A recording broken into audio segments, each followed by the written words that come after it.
What matters the most here is this, those elements which are presented here.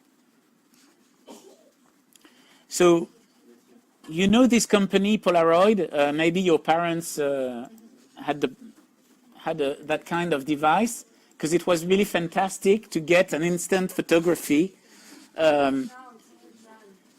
Yeah, it's coming back, but of course when the digital cameras appear, all the benefits, all the competitive advantage of Polaroid vanished immediately, because digital cameras could allow you to view immediately, to possibly print immediately, but also to share immediately.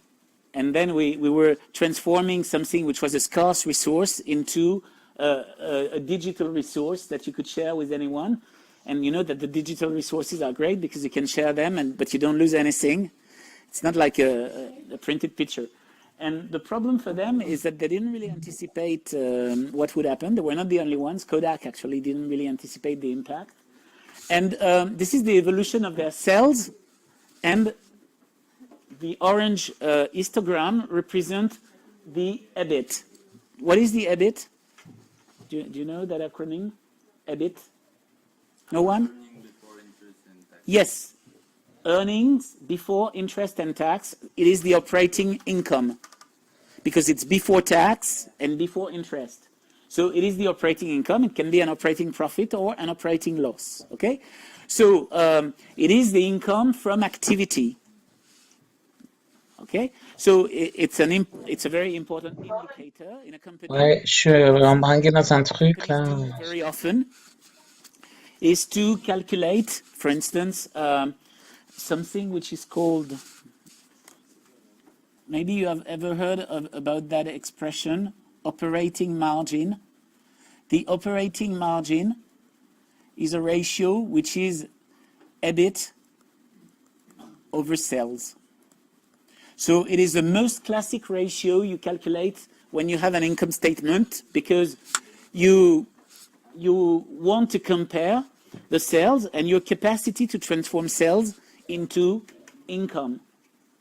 So, for instance, if I'm looking at the first situation in 2000, we would have something like 25.2 divided by 887.9. So if we calculate this,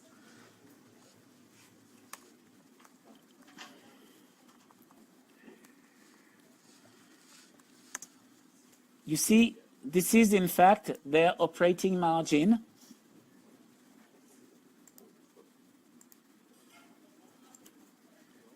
In fact, their operating margin is 2.84%.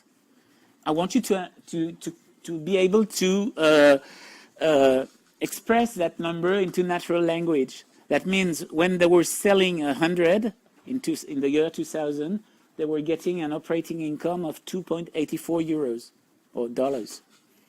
For $100 of sales, they would get $2.84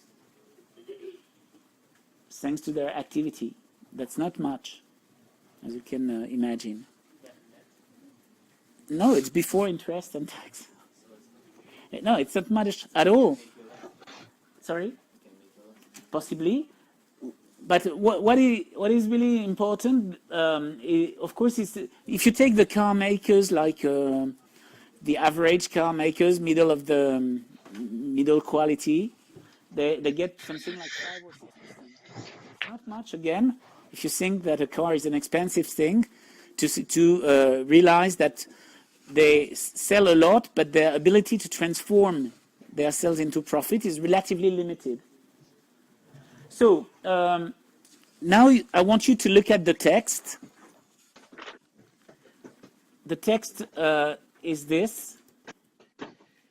The company, you see that the evolution of sales and EBIT is very unfavorable. So they are filing for bankruptcy, actually. They were asking for Chapter 11 protection, which means they would freeze the payment of some of their suppliers because they didn't have the means to do so. So let's read the text. After a thorough analysis of Polaroid's financial condition and the rapidly changing outlook in our key markets, the board of directors and senior management concluded that today's court filings by our US operations were both prudent and necessary. Despite our best efforts to stabilize revenues, reduce costs, and maximize cash flow, the company's financial condition deteriorated further in recent weeks. Let's observe the elements. I don't know if you made that calculations, but if you have a look at them, you see that what is striking is those cells which are here, because they seem to suggest, well, they show that the change in sales and the change in EBIT are more or less the same. Minus 223 million, 0.6, minus 226 million. So what insight do we get here?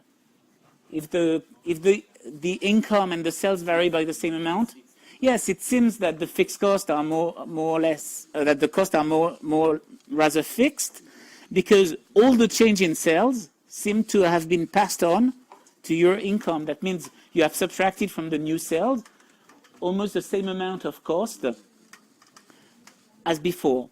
That's very strange, because it's a company which manufactures, and you would expect them to have some variable cost, but it seems that the costs are mostly fixed here. And by the way, I want you to observe those two numbers. It's just a question of proportions, but since the EBIT is smaller than the sales, in proportion, the EBIT decreases much more than the sales. So the situation in terms of EBIT, minus 900%, is a catastrophe. And it is a catastrophe because they have mostly fixed costs. And if you look at the text here, the text was explaining something. The real problem, though, was management. Numerous analysts have said the company has been spending 37% of its sales on administrative costs. It's enormous. It's enormous because it means for 100 euro of sales, they spend 37 euro of administrative salaries or administrative depreciation or whatever. So they have enormous administrative costs. And I think these high, because you see that their competitors have 21%, Kodak.